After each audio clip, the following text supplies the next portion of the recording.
I've got a question for you, Bandit. Exactly what is an outsized problem? The finance minister from Ireland said his country has an outsized problem and he needs a bailout. Hooper, it means that Ireland has a serious financial problem, but Ireland would prefer it if the whole world would just ignore it, just as they tried to do with the horrible financial problems of Greece, Spain, Iceland, and others. You know, the kind of problem just like that dream that everybody has. There you are, standing naked and everybody else has clothes on, and you are trying to hide somewhere, but there is nowhere to hide, so you begin to run, but you run in slow motion, as if your feet are in the mud and people are laughing at you, and you can't get free. Then your dog barks and wakes you up. Kind of like that. Really? So if I bounce a check and I go to my bank and say, I have an outsized problem, they will give me $130 billion, just as they did for Ireland? Close. First, they will have to create the money out of thin air.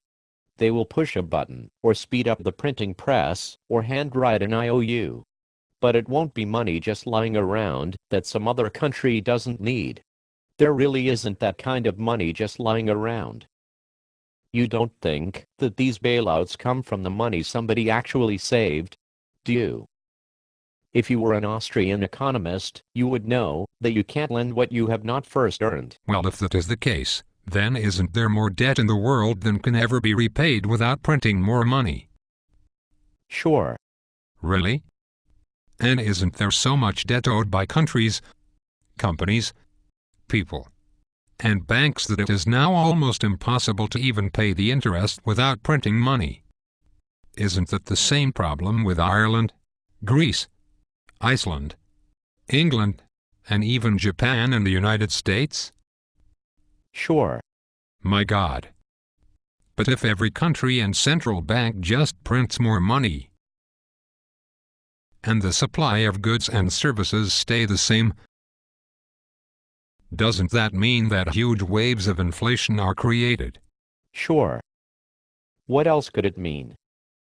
Inflation is, and always has been, exclusively a monetary phenomenon. Inflation debases our currency and currency wars have the same effect as trade tariffs, just like the Smoot-Hawley tariffs did in the 1930s. This is why other countries are not happy with our monetary and fiscal policies.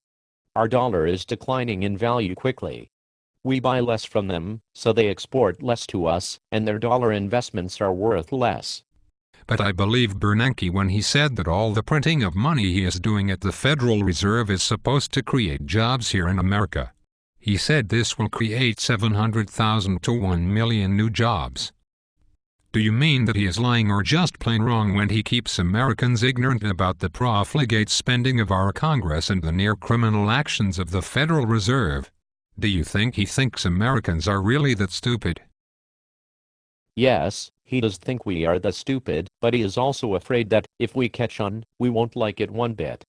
And that could be a big problem for the Federal Reserve. He is wrong, and he is lying.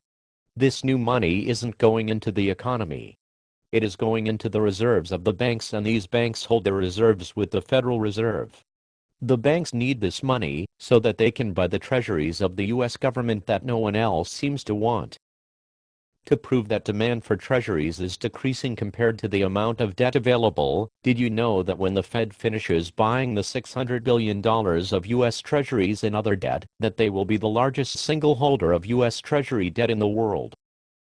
This is just plain and simple gross monetization of our federal debt. It is the last tool in the Federal Reserve's bag of tricks and the final indication of a failed monetary policy. This will be like a financial Chernobyl with dollars spreading like radiation around the world. Sweet Jesus. But isn't the Federal Reserve supposed to maintain a stable currency? And a stable currency means little to no inflation. Sure.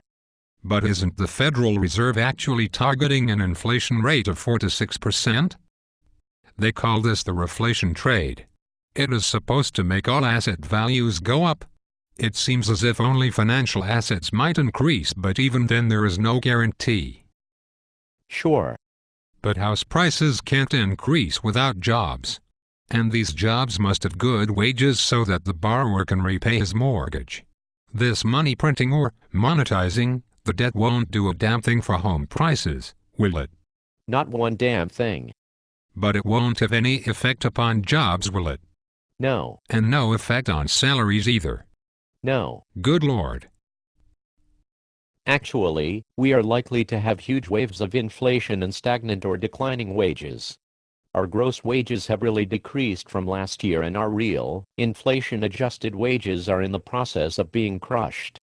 A prominent Keynesian economist actually said, late last week, that it would be good for employment if wages actually decreased 5 to 7%.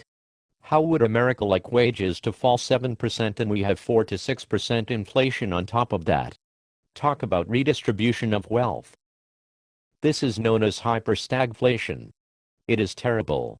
Think Germany before World War II. All we can do then is hope for change. Didn't President Nixon implement wage and price controls in the early 70s when inflation reached 3%? Sure. Won't that inflation wipe out many Americans who are retired or living on a fixed income? Sure. My God, I need to buy more bread today. Did we elect these assholes? No. But Bernanke told us there is no inflation. Did he lie? You betcha he did. Just like every politician and central banker who says that our core rate of inflation is 1%. The core rate of inflation does not in any way reflect real inflation. Even the CPIU does not reflect the real inflation experience of every American.